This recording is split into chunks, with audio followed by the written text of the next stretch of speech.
This video is to introduce my new model under development of Sans Pareil, which was one of the competitors at the Rainhill trials, and I've been working from these original drawings and various other photographs of the what was left of the original and of the replica that was built for the Rail 150 anniversary. And although I've got quite a few photographs of the replica, I don't have a scale plan. So the way I've done this is I know that the diameter of the wheels was 54 inches, and I've used that then to scale up everything else. And as you can see at the moment, the model comprises of just the boiler, part of the boiler done, and the chimney and the bogie sets and the piston rods, or rather not the piston rods, they're missing, but the coupling rods that come down to the, or the connecting rod comes down to the coupling rods here.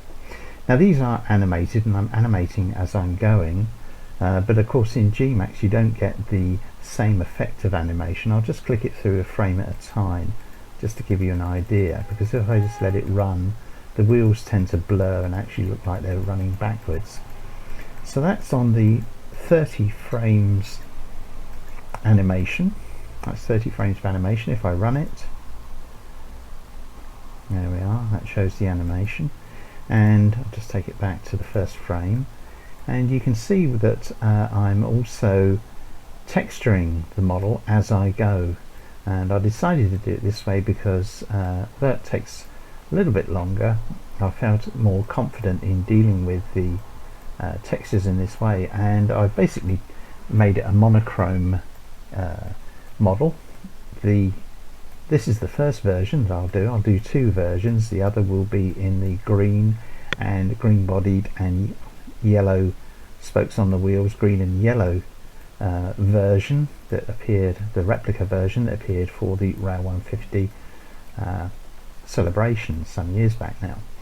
And these, by the way, over here are just copies of some of the details that I've been doing, which I might need again, so I just tend to park them over the way there. But I wanted you to see how I'm getting on with Sans Pareil, and I think that the texturing is going to look okay.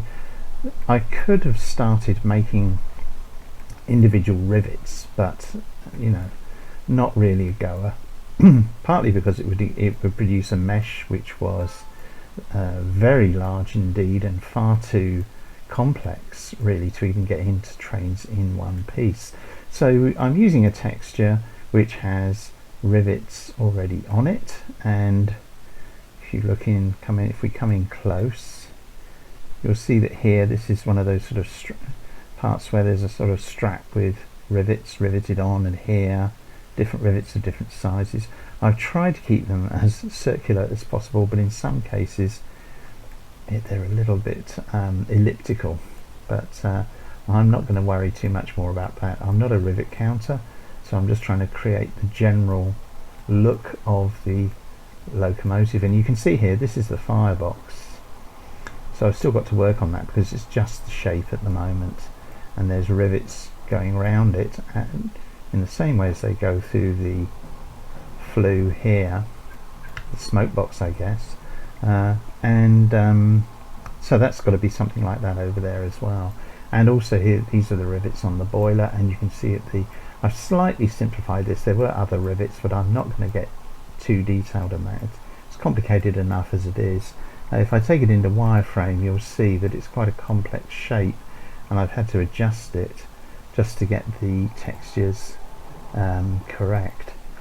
Now the cylinders are just in place, and you can see there's a couple of rivets on each bit of the cylinder. That's following the original, and although I've got these sort of slide bars and the crosshead in, all the rest of the structure is still to be made, and there is quite a lot of structure still to come. And I put in this pipe here, but as you can see it doesn't actually go anywhere at either end, but that's a placeholder, or more than a placeholder. It's part of the final mesh, and I've got to finish off all the bits for that. But I wanted to get the basic structure in, as you can see there, a floating cylinders, but it gives you an idea of how Sans Pareil is coming along. And after I've made the entire model, I will separate it into the main body of the locomotive, and then all the animated sections, and you can see the dummies here which provide the animation, will be on the bogie. So there we are, that's the beginning of my model of Sans Pareil. I will be working on that off and on over the next few weeks, and hopefully I will have this version finished, I hope maybe about mid-August with a bit of luck, and then I'll move over and make the yellow and green version. Of course I've got to make the tender as well. This is where we have the fireman at one end and the driver at the other, as you can see from this old print. So it's going to be a great looking loco, and there it will be to compete with Rocket, quite right, at the Rainhill trials. So there we are. Watch out for the next short video when I give you an update on how far I've got, perhaps in about 4 weeks time.